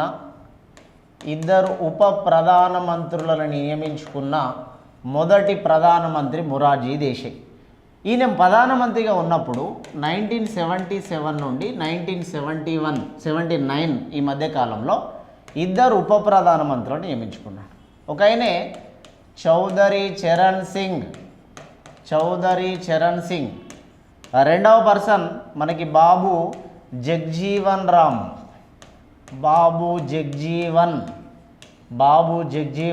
రెండవ పర్సన్. ఈ ఇద్దరికి సంబంధించినటువంటి అంశాలని ఇందులో మనం చేసుకోవడం జరిగింది. ఇద్దరు కూడా ఉప ప్రధానమంత్రులుగా చేశారు. ఇద్దరు ఉప ప్రధానమంత్రులని, మిగతా ప్రధానమంత్రులు ఒక్కొక్క ఉప ప్రధానమంత్రిని పెట్టుకున్నారు. ఒకవేళ ఉంటే ఉండొచ్చు, లేకపోతే లేదు. కానీ ఇద్దరు ఉప ప్రధానమంత్రులను నియమించుకున్న ఒకే ఒక ప్రధానమంత్రి భారతదేశంలో ఎవరైనా ఉన్నారు అంటే అది కేవలం మొరార్జీ దేశాయ్ గారి కాలంలోనే ఇద్దరు ఉప ప్రధానమంత్రులని నియమించుకోవడం జరిగింది. రైట్. తర్వాత మొరార్జీ దేశాయ్ గారు అశోక్ మెహతా అశోక్ మెహతా కమిటీని నియమించాడు మొరార్జీ దేశాయ్. అశోక్ మెహతా కమిటీని 1977లో అశోక్ మెహతా కమిటీ నియమిస్తే 1978లో అశోక్ మెహతా కమిటీ రిపోర్ట్ ఇచ్చింది. అశోక్ మెహతా కమిటీని రెండంచెల పంచాయతీ రెండంచెల 2 టైర్ సిస్టమ్ అంటామండి. 2 టైర్ సిస్టమ్ రెండంచెల పంచాయతీ వ్యవస్థని నియమించడం కోసం 3 అంచెల పంచాయతీ వ్యవస్థ తీసుకురావాలి అని నియమించబడిన కమిటీ బల్వంతరాయ్ మెహతా. ఆ బల్వంతరాయ్ మెహతా కమిటీ బల్వంతరాయ్ మెహతా కమిటీ 1957లో నియమించబడింది. ఈ బల్వంతరాయ్ మెహతా కమిటీనే 1 అంచె పంచాయతీ 3 అంచెల పంచాయతీ వ్యవస్థ అని అంటాం. 3 అంచెల పంచాయతీ వ్యవస్థ కోసం నియమించబడింది బల్వంతరాయ్ మెహతా. 2 అంచెల పంచాయతీ వ్యవస్థ కోసం నియమించబడింది అశోక్ మెహతా. ఈ అశోక్ మెహతా కమిటీని నియమించినప్పుడు మొరార్జీ దేశాయ్ ప్రధానిగా ఉన్నాడు. అశోక్ మెహతా రిపోర్టుని 1978లో ఇచ్చినాడు. 2 అంచెల పంచాయతీ వ్యవస్థ నియమిస్తే ఈ 2 అంచెల పంచాయతీ వ్యవస్థ మొదటిసారిగా భారతదేశంలో 1985 కాలము అక్టోబర్ 2న 2 అంచెల పంచాయతీ వ్యవస్థని మొదటిసారిగా ప్రవేశపెట్టినటువంటి రాష్ట్రము కర్ణాటక రాష్ట్రం. 2 అంచెల పంచాయతీ వ్యవస్థను ప్రవేశపెట్టిన మొదటి రాష్ట్రము కర్ణాటక. 2 అంచెల పంచాయతీ వ్యవస్థను ప్రవేశపెట్టిన రెండవ రాష్ట్రము ఆంధ్రప్రదేశ్. 1986 జనవరి 13 సంక్రాంతి రోజున ఎన్టీ రామారావు గారు, అప్పుడు సీఎంగా ఎన్టీ రామారావు గారు ఉన్నప్పుడు 2 అంచెల పంచాయతీ వ్యవస్థ మండల వ్యవస్థ అనేదాన్ని భారతదేశంలోకి తీసుకోవడం జరిగింది. 2 అంచెల పంచాయతీ వ్యవస్థ భారతదేశంలో ప్రవేశపెట్టిన మొదటి రాష్ట్రం కర్ణాటక.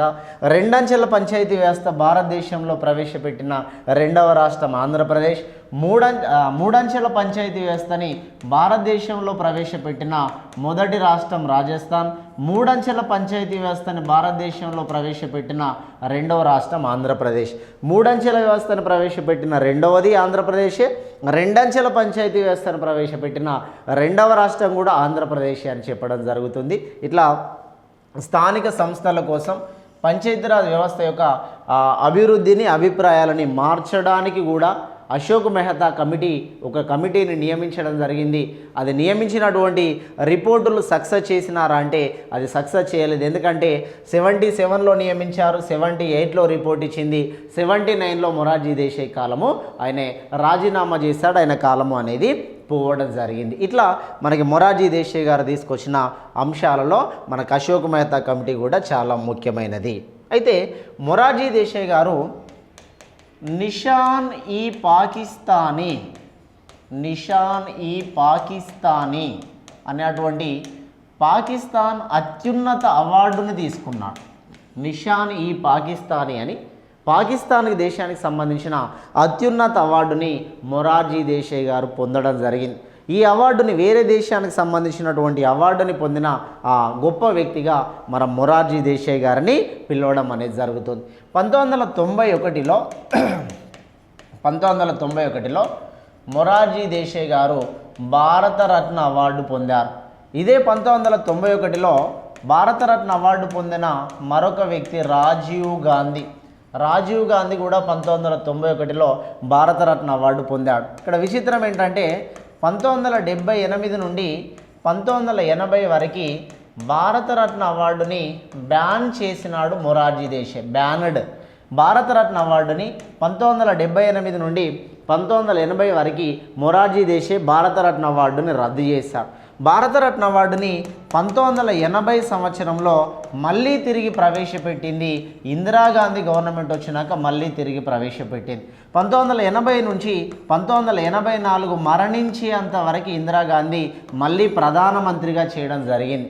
1978 నుంచి 80 వరకు మొరార్జీ దేశాయ్ గారు భారతరత్న అవార్డుని బ్యానడ్ అంటే రద్దు చేయడం జరిగింది. అయినప్పటికీ ఇందిరాగాంధీ తీసుకొచ్చింది. 1991లో భారతరత్న మొరార్జీ దేశాయ్, 1991లో భారతరత్న రాజీవ్ గాంధీ గారు భారతరత్న అవార్డుని పొందడం అనేది జరిగింది. అదేవిధంగా మొరార్జీ దేశాయ్కి సంబంధించి ఓబీసీల అదర్ బ్యాక్వర్డ్ కమ్యూనిటీస్, ఓబీసీలకి సంబంధించినటువంటి అంటే బీసీలలో ఎన్ని క్యాస్టులు ఉన్నాయి, ఎంతమంది వెనకబడినటువంటి వర్గాలు తరగతులు ఉన్నాయి అనేటువంటి ఆ ఉద్దేశాన్ని మనం ఇక్కడ డిస్కషన్ చేసినప్పుడు ఓబీసీలకి సంబంధించిన మొదటి కమిషన్ని 1953లో కమిషన్ వేస్తే 1955లో కమిషన్ రిపోర్ట్ ఇచ్చింది. ఓబీసీలకి సంబంధించినటువంటి మొదటి కమిషన్ అని కాకా కాలేల్కర్ కమిషన్ని జవహర్లాల్ నెహ్రూ కాలంలో నియమించారు. ఓబీసీలకు సంబంధించి మొదటి కమిషన్ అని కాకా కాలేల్కర్ కమిషన్ అంటాం. ఓబీసీలకు సంబంధించి రెండో కమిషన్ అని చెప్పేసి మనకి మొరార్జీ దేశాయ్ కాలంలో ఓబీసీలకు సంబంధించిన రెండో కమిషన్ని 1978లో కమిషన్ని వేశారు. 1980లో కమిషన్ రిపోర్ట్ ఇచ్చింది. రెండవ కమిషన్ ఏదైతే ఉందో దీనినే బిందేశ్వర ప్రసాద్ మండల్ కమిటీ అని అంటాం. బిందేశ్వర ప్రసాద్ మండల్ కమిటీ అని అంటాం. ఈయననే బీపీ మండల్. ఈ బీపీ మండల్ ఎవరైతే ఉన్నారో బీపీ మండల్ బీహార్ రాష్ట్రానికి మాజీ సీఎంగా పనిచేసినటువంటి వ్యక్తి, బీహార్ రాష్ట్రానికి సీఎంగా కూడా పనిచేయడం జరిగింది. బీపీ మండల్ బీహార్ రాష్ట్రానికి సీఎంగా చేశారు. అంటే ఓబీసీలకు సంబంధించిన రెండవసారి నియమించినటువంటి కమిటీ మొరార్జీ దేశాయ్ గారి కాలంలో ఓబీసీలకు సంబంధించినటువంటి కమిటీని నియమించడం జరిగింది. దీనినే బిందేశ్వర ప్రసాద్ మండల్ కమిటీ అనేటువంటి పేరుతో మనం చెప్పడం జరుగుతుంది. మరి మొరార్జీ దేశాయ్కి సంబంధించిన ముఖ్యమైన సవరణల్లో ఏమేమి అంశాలను తీసుకున్నాడు అనేది చూద్దాం. మొరార్జీ దేశాయ్ గారు రాజ్యాంగ సవరణలు చేసినాడు. ఆ సవరణల్లో ముఖ్యమైనటువంటి అంశాలని మనం తీసుకుందాం. 43వ రాజ్యాంగ సవరణ చట్టము 1977 కాలంలో మొరార్జీ దేశాయ్ చేసినాడు. 43వ రాజ్యాంగ సవరణ చట్టము 1977 కాలంలో మొరార్జీ దేశాయ్ చేసినటువంటి ఈ రాజ్యాంగ సవరణ యొక్క ఉద్దేశము న్యాయస్థానాలకి న్యాయ సంరక్షణ కల్పించడం. న్యాయస్థానాలకి న్యాయ సంరక్షణ కల్పించడం. న్యాయస్థానాలకి న్యాయ సంరక్షణ ఎందుకు కల్పించాలి సార్? న్యాయస్థానాలు కనీసం మమ్మల్ని ప్రశ్నించే అధికారం లేదు అని ఇందిరాగాంధీ కాలంలో సవరణ చేసుకున్నది. న్యాయస్థానాలు మమ్మల్ని ప్రశ్నించకూడదు. 1975లో ఇందిరాగాంధీ 39 రాజ్యాంగ సవరణ ద్వారా 1975లో 39 రాజ్యాంగ సవరణ చట్టం ద్వారా ఇందిరాగాంధీ 38 సవరణ ఇందిరాగాంధీ చేసింది, 39 సవరణ ఇందిరాగాంధీ. మనం 39 గురించి మాట్లాడు. 1975లో 39వ రాజ్యాంగ సవరణ ద్వారా ఇందిరాగాంధీ చేసినటువంటి దాని ప్రకారం రాష్ట్రపతిని, ఉపరాష్ట్రపతిని, స్పీకర్ని, పిఎంని ప్రశ్నించే అధికారం న్యాయస్థానాలకి లేదు అని, ఆ న్యాయస్థానాలకి లేదు అనేటువంటి విషయంలో న్యాయ సంరక్షణని తీసేసిన. వీళ్ళని ప్రశ్నించే అధికారం కూడా న్యాయస్థానాలకి లేదు అని చెప్పారు. అంటే ఇక్కడ ఇందిరాగాంధీ చూడండి, ప్రధానమంత్రి, స్పీకర్, ఉపరాష్ట్రపతి, రాష్ట్రపతి అని 1975లో ఆమెకు అనుకూలంగా చేసినటువంటి రాజ్యాంగ సవరణ. ఇంకో రకంగా ఈ అంశాన్ని ఆమె ఇంకా ఎట్లా చేసింది అని అంటే, ప్రధానమంత్రి పేరు డైరెక్ట్గా తీసుకుంటే ప్రధానమంత్రిని ప్రశ్నించే అధికారం లేదు అని అంటే స్వార్థమైపోతుంది అని పక్కనున్న వాళ్ళని కలుపుకున్నారు. ఈ విషయాన్ని మొరార్జీ దేశాయ్ వచ్చినాక మొరార్జీ దేశాయ్ అర్థం చేసుకున్నటువంటి మొరార్జీ దేశాయ్ ఇందులో మార్పు తీసుకురావడం కోసం న్యాయస్థానాలకి న్యాయ సంరక్షణ అధికారం ఉండాల్సిందే అని చెప్పాడు. 1975లో ఇందిరాగాంధీ వీళ్ళందరికీ కూడా న్యాయ సంరక్షణ కిందకి వీళ్ళు రారు అనేటువంటి కండిషన్ మీద ఇందిరాగాంధీ ఈ అంశాన్ని చేర్చుకోవడం జరిగింది. ఈయన చేసినటువంటి సవరణల్లో 43వ సవరణ. తర్వాత 44వ రాజ్యాంగ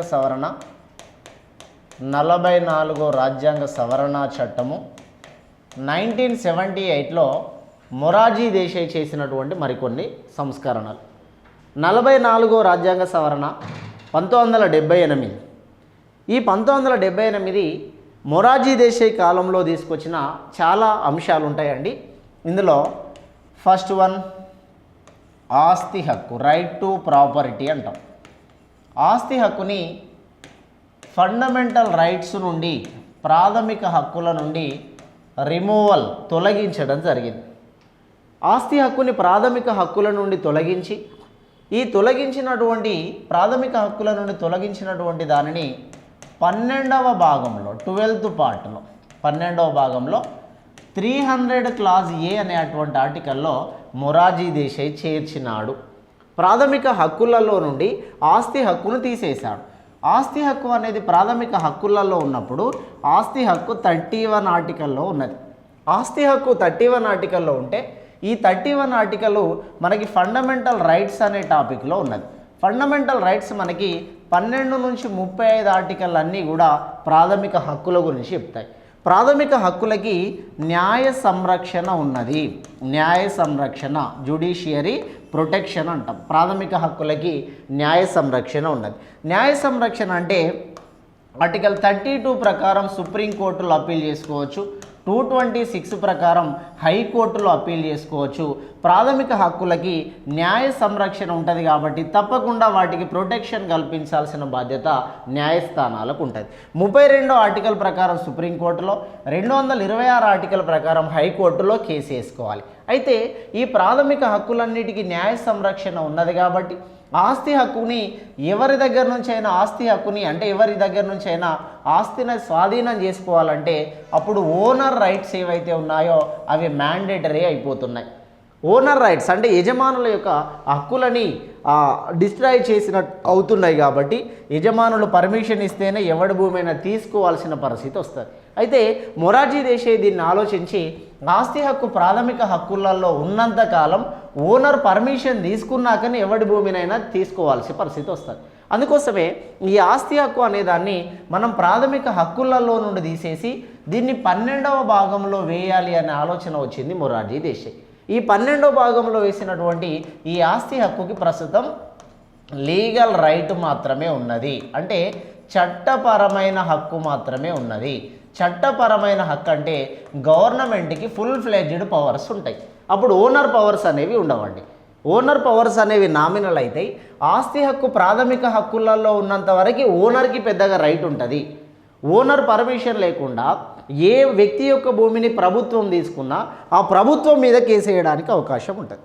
కానీ ఇప్పుడు లీగల్ రైట్ అంటే ప్రస్తుతం ఆస్తి హక్కు అనేది కేవలం చట్టపరమైన హక్కు మాత్రమే.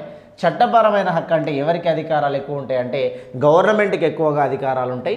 ఆస్తి హక్కుని 44వ రాజ్యాంగ సవరణ 1978లో మొరార్జీ దేశాయ్ గారు ప్రాథమిక హక్కుల నుండి తొలగించి, ఈ ప్రాథమిక హక్కుల నుండి తొలగించిన దాన్ని 12వ భాగంలోకి మార్పు చేయడం అనేది జరిగింది, బదిలీ చేశాడు అని చెప్తాం. ఇక తర్వాత రెండవ పాయింట్, లోక్సభ అండ్ ఎమ్మెల్యే సభల యొక్క కాల పరిమితిని 6 సంవత్సరాల నుండి 5 సంవత్సరాలకు తగ్గించాడు మొరార్జీ దేశాయ్. లోక్సభ ఎమ్మెల్యే సభ కాల పరిమితి, వాస్తవానికి లోక్సభ కాల పరిమితి 5 సంవత్సరాలు, ఎమ్మెల్యే సభ కూడా 5 సంవత్సరాలు అని చెప్తాం మనం. రాజ్యసభ మరియు ఎమ్మెల్సీ సభ ఇవి 6 సంవత్సరాలు ఆ సభ్యుల యొక్క పదవీ కాలము అని చెప్తాం. అయితే ఇక్కడ లోక్సభ ఎమ్మెల్యే సభ యొక్క కాల పరిమితి ఏదైతే ఉంటుందో ఆ కాల పరిమితిని 1976లో 42వ రాజ్యాంగ సవరణ ద్వారా ఇందిరాగాంధీ ఏం చేసిందంటే 5 సంవత్సరాల నుండి 6 సంవత్సరాలకు పెంచింది ఇందిరాగాంధీ. ఇందిరాగాంధీ 5 నుండి 6 సంవత్సరాలకు పెంచితే మొరార్జీ దేశాయ్ వచ్చినాక 6 నుండి 5 సంవత్సరాలకి తగ్గించడం జరిగింది.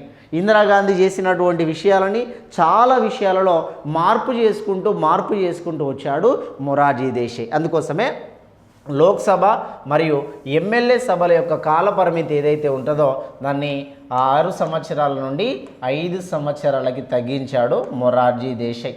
భారతదేశంలో 6 సంవత్సరాలు, దాదాపుగా 6 సంవత్సరాల వరకు కొనసాగిన లోక్సభ 5వ లోక్సభ. 5వ లోక్సభ 1971 నుండి 1977 వరకు 5వ లోక్సభ కొనసాగింది.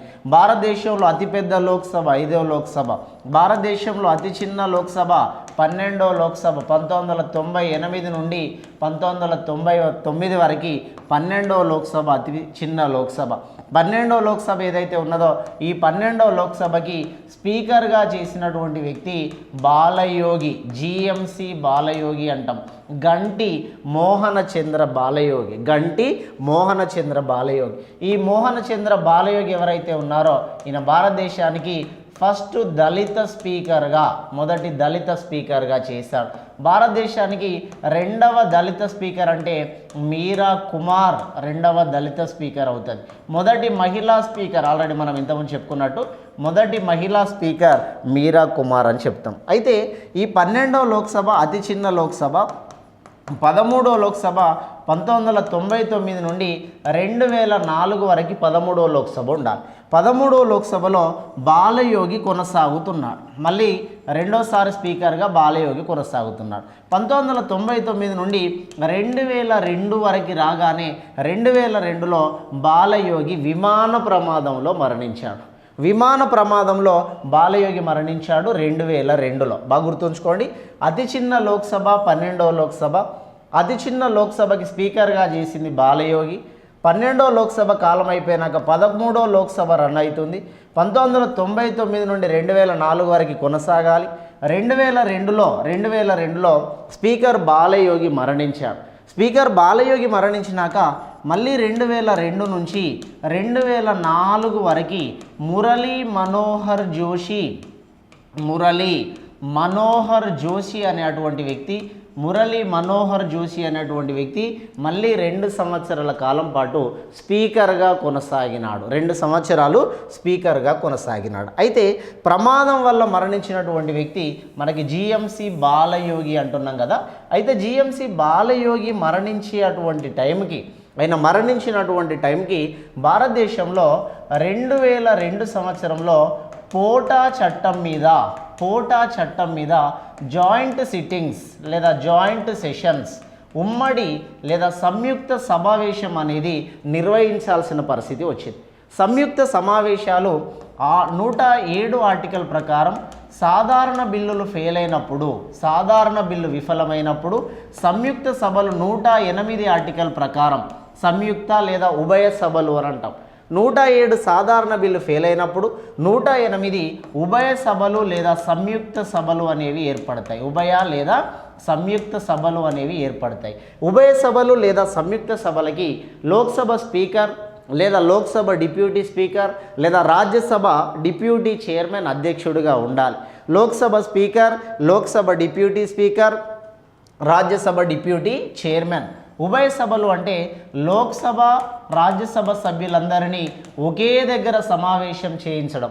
ఉభయ సభలను ఏర్పాటు చేసే అధికారం ప్రెసిడెంట్ ఆఫ్ ఇండియా రాష్ట్రపతికి ఉంటుంది. కానీ రాష్ట్రపతి ఉభయ సభలకి అధ్యక్షత వహించడు. అధ్యక్షత వహించాలంటే లోక్సభలోనో రాజ్యసభలోనో ఏదైనా ఒక సభలో సభ్యుడై ఉండాలి. లోక్సభ స్పీకర్ అధ్యక్షత వహించవచ్చు, ఎందుకంటే లోక్సభ స్పీకర్ లోక్సభలో సభ్యుడు. లోక్సభ డిప్యూటీ స్పీకర్ అధ్యక్షత వహించవచ్చు, ఎందుకంటే డిప్యూటీ స్పీకర్ కూడా లోక్సభలో సభ్యుడు. రాజ్యసభ చైర్మన్ ఎవరైతే ఉంటారో రాజ్యసభ చైర్మన్ రాజ్యసభలో సభ్యుడు కాదు కాబట్టి ఈయన అధ్యక్షత వహించే అధికారం లేదు. రాజ్యసభ డిప్యూటీ చైర్మన్ ఎవరైతే ఉంటారో ఈయన అధ్యక్షత వహించవచ్చు, ఎందుకంటే రాజ్యసభ డిప్యూటీ చైర్మన్ రాజ్యసభలో సభ్యుడు కాబట్టి. ఆ రాజ్యసభలో సభ్యుడిగా కొనసాగే డిప్యూటీ చైర్మన్ ఆయన కొనసాగడానికి అవకాశం ఉంటుంది. ఉభయ సభలు లేదా సంయుక్త సభలు భారతదేశంలో 3 సార్లు ఉభయ సభలు లేదా సంయుక్త సభలు నిర్వహించడం జరిగింది. భారతదేశంలో ఇప్పటివరకు ఉభయ సభలు లేదా సంయుక్త సభలు 3 సార్లు నిర్వహించారు. మొదటిసారి 1961లో వరకట్న నిషేధ చట్టానికి సంబంధించి మొదటిసారి ఉభయ సభలు నిర్వహించారు. ఉభయ సభలు నిర్వహించాలంటే సాధారణ బిల్లు విఫలమైతేనే ఉభయ సభల్లోకి వస్తుంది. సాధారణ బిల్లు ఒక సభలో ఆమోదించి మరో సభలో ఫెయిల్ అయితే ఉభయ సభలు నిర్వహించడం జరుగుతుంది. 1961లో అనంతశయనం అయ్యంగార్ అనేటువంటి పర్సన్ ఎవరైతే ఉన్నారో ఈయన 1961 వరకట్న నిషేధ చట్టం అనేటువంటి బిల్లు జరిగినప్పుడు ఆ సాధారణ బిల్లు ఫెయిల్ అయినాక ఉభయ సభలు జరిగినప్పుడు ఉభయ సభలకు అధ్యక్షత వహించాడు. రెండోది 1978 సంవత్సరంలో బ్యాంకింగ్ సర్వీస్ రెగ్యులరేషన్ యాక్ట్ అని జరుగుతుంది. ఈ బ్యాంకింగ్ సర్వీస్ రెగ్యులరేషన్ యాక్ట్ జరిగినప్పుడు హెగ్డే అనేటువంటి వ్యక్తి స్పీకర్గా కొనసాగుతాడు. ఉభయ సభలు మూడోసారి ఉభయ సభలు జరిగింది 2002 సంవత్సరంలో. 2002 సంవత్సరంలో ఏ బిల్లు పైన సార్ అంటే పోటా చట్టము పైన. పోటా అంటే preventive of terrorism act, prevention of terrorism act, ఉగ్రవాద నిషేధ చట్టము. ఈ ఉగ్రవాద నిషేధ చట్టం జరిగినప్పుడు అప్పుడు స్పీకర్గా 2002లో స్పీకర్గా ఎవరుండేది సార్ అంటే స్పీకర్ బాలయోగి. ఈ పాయింట్ కోసం ఇదంతా చెప్పిన నేను. ఒక పాయింట్ను ఆధారంగా తీసుకుంటే దాని బతుకు చరిత్ర అంతా బయటపడాలి. స్పీకర్ బాలయోగి గారు 2002 సంవత్సరంలో మరణించారు. అప్పుడు స్పీకర్ లేదా డిప్యూటీ స్పీకర్ లేదా డిప్యూటీ చైర్మన్ ముగ్గురులో ఎవరన్నా అధ్యక్షుడిగా ఉండొచ్చు.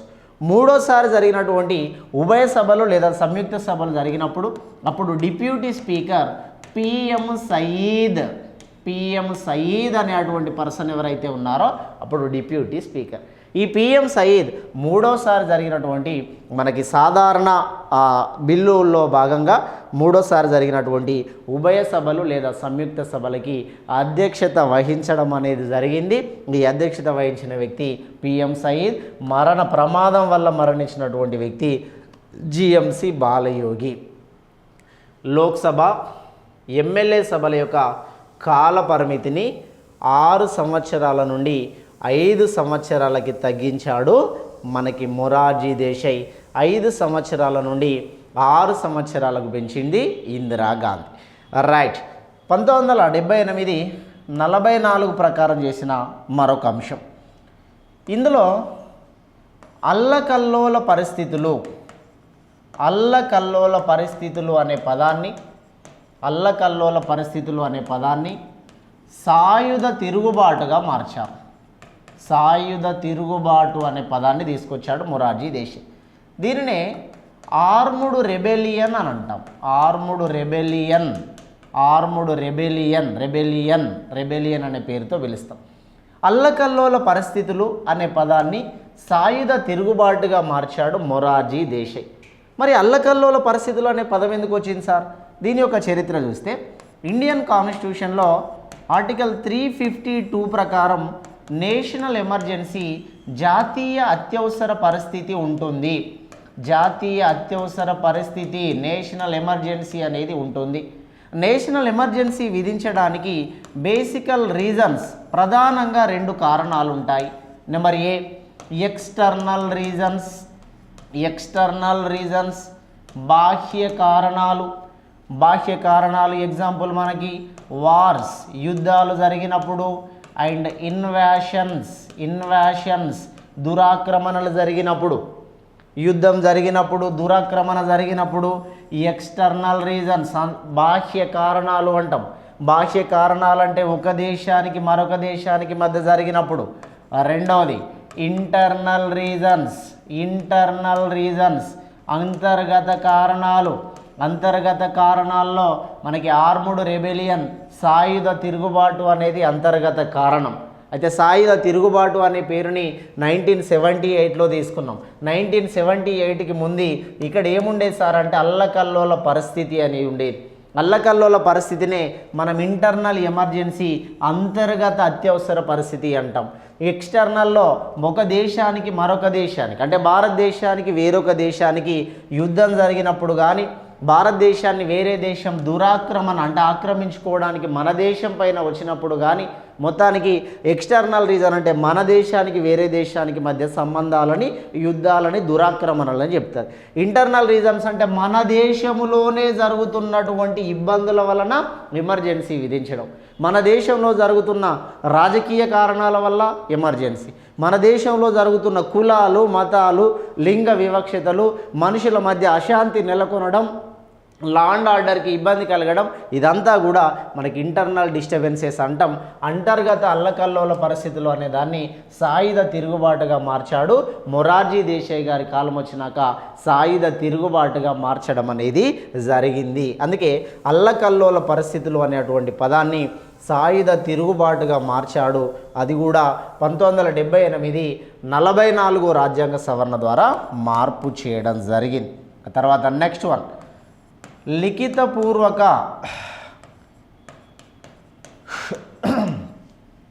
లిఖితపూర్వక లేఖ అత్యవసర పరిస్థితి విధించాలంటే కేంద్ర మంత్రి మండలి క్యాబినెట్ ఎవరైతే ఉంటారో రాష్ట్రపతికి లిఖితపూర్వక లేఖ రాయాలని చెప్పినాడు మొరార్జీ దేశాయ్. ఏదో నోటి మాట ద్వారా ఇన్ఫర్మేషన్ ఇవ్వడం కాదు. కేంద్ర మంత్రి మండలి రాష్ట్రపతికి లిఖితపూర్వక లేఖ రాస్తే ఆ లేఖని పార్లమెంటులో ప్రవేశపెడతాడు రాష్ట్రపతి. పార్లమెంటులోని బోత్ హౌజెస్, లోక్సభ కానీ రాజ్యసభ కానీ జాతీయ అత్యవసర పరిస్థితిని ఒక నెలలోగా స్పెషల్ మెజారిటీ, ప్రత్యేక మెజారిటీతో ఆమోదించాలి. జాతీయ అత్యవసర పరిస్థితి విధించాలంటే కేంద్ర మంత్రి మండలి రాష్ట్రపతికి లేఖ రాయాలి. ఈ రాష్ట్రపతికి లేఖ అనే కండిషన్ తీసుకొచ్చింది మొరార్జీ దేశాయ్. ఆ లేఖని రాష్ట్రపతి పార్లమెంటులోకి తీసుకుపోవాలి. పార్లమెంటులో ప్రవేశపెడితే లోక్సభ రాజ్యసభ 2 సభలు ప్రత్యేక మెజారిటీతో ఆమోదించాలి. ప్రత్యేక మెజారిటీతో ఒక నెలలోగా ఆమోదించాలి. ప్రారంభంలో 2 నెలలలోగా ఆమోదించాలని ఉండేది. దీన్ని ఒక నెలలోగా ఆమోదించాలనే కండిషన్కి తీసుకొచ్చింది కూడా 1978 మొరార్జీ దేశాయ్ గారే. ఈ కండిషన్ని తీసుకోవడం అనేది జరిగింది. ఇది కూడా మొరార్జీ దేశాయ్కి సంబంధించినటువంటి సవరణల్లో అతడు చేసినటువంటి ముఖ్యమైన అంశాలలో ఇదొక అంశంగా మనం చెప్పడం జరుగుతుంది. తర్వాత మొరార్జీ దేశాయ్ గారి కాలంలో తీసుకున్న మరొక ముఖ్యమైన అంశము, నేషనల్ ఎమర్జెన్సీ విధించినప్పుడు, జాతీయ అత్యవసర పరిస్థితి విధించినప్పుడు 20 అండ్ 21 అనే ఆర్టికల్లు తప్ప మిగతా ప్రాథమిక హక్కులన్నీ రద్దు అవుతాయి. 20, 21 అనే ఆర్టికల్లు తప్ప మిగతా ప్రాథమిక హక్కులన్నీ రద్దు అవుతాయి. ఈ అంశాన్ని కూడా తెలియజేసింది మొరార్జీ దేశాయ్ కాలంలో. 20, 21 అనే ఆర్టికల్లు తప్ప ఇవి 2 ఖచ్చితంగా రద్దు కాకూడదు. ఇవి 2 కాకుండా మిగతా ఆర్టికల్లు రద్దు కావాలి. నేషనల్ ఎమర్జెన్సీ విధించినప్పుడు 358 అనే ఆర్టికల్ ప్రకారం 19వ ఆర్టికల్ తనంతట తానుగా రద్దు అవుతుంది. 352 నేషనల్ ఎమర్జెన్సీ విధించినప్పుడు 19వ ఆర్టికల్ రద్దు అవుతుంది అని చెప్పే ఆర్టికల్ 358. జాతీయ అత్యవసర పరిస్థితి కాలంలో ఏ వ్యక్తికి కూడా ఫ్రీడమ్ ఉండదు, స్వేచ్ఛా స్వాతంత్రాలు ఇక్కడ రద్దు కావడం జరుగుతుంది. 359 అనే ఆర్టికల్ ప్రకారం 20, 21 అనే ఆర్టికల్లు తప్ప మిగతా ఫండమెంటల్ రైట్స్ అన్నీ క్యాన్సల్ అయిపోతాయి అని చెప్పే ఆర్టికలే మనకి 359 ఆర్టికల్. 359 ఆర్టికల్ 20, 21 అనే ఆర్టికల్ కాకుండా మిగతా ప్రాథమిక హక్కులు రద్దయిపోతాయి నేషనల్ ఎమర్జెన్సీ విధించినప్పుడు. ఈ పాయింట్ను కూడా చాలా క్లియర్గా 1978 సంవత్సరం ప్రకారం దీని మీద ఒక స్పష్టతనిచ్చినటువంటి వ్యక్తి మొరార్జీ దేశాయ్ గారి కాలంలో ఒక స్పష్టతని ఇవ్వడం అనేది జరిగింది. తర్వాత మొరార్జీ దేశాయ్ కాలంలో తీసుకొచ్చిన మరొక ముఖ్యమైన అంశాన్ని మనం ఇక్కడ చూసినట్టయితే మొరార్జీ దేశాయ్ గారు క్యాబినెట్ ఎవరైతే ఉన్నారో వీళ్ళు రాష్ట్రపతికి అడ్వైజ్ చేస్తారు. ఎప్పుడైనా కేంద్ర మంత్రి మండలి రాష్ట్రపతికి సలహాలు ఇస్తారు, అడ్వైజెస్ సలహాలు ఇస్తారు.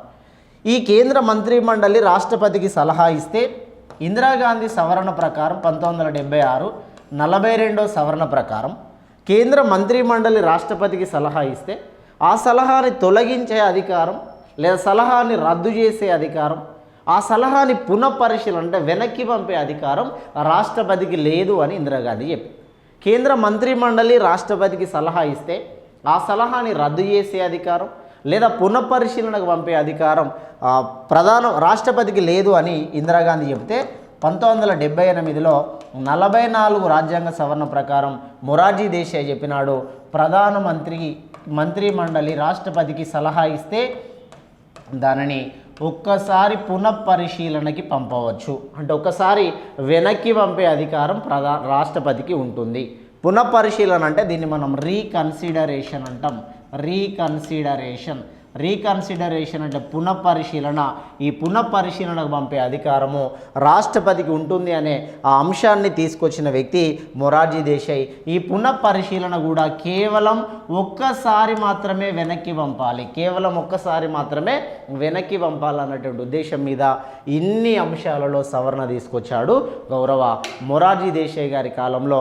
ఇన్ని సవరణలు, ఇన్ని సంస్కరణలు కూడా తీసుకురావడం అనేది జరిగింది. ఇది మొరార్జీ దేశాయ్కి సంబంధించినటువంటి అంశాలలో ప్రధానమైనది. అంటే ఒక వ్యక్తి గురించి మనం డిస్కషన్ చేసేటప్పుడు ఇన్ని రకాల అంశాలని మనం మాట్లాడుకోవాల్సిన అవసరం ఉంటుంది. కాబట్టి మీ ఆలోచన, అభిప్రాయాన్ని కూడా కామెంట్ల రూపంలో తెలియజేయండి.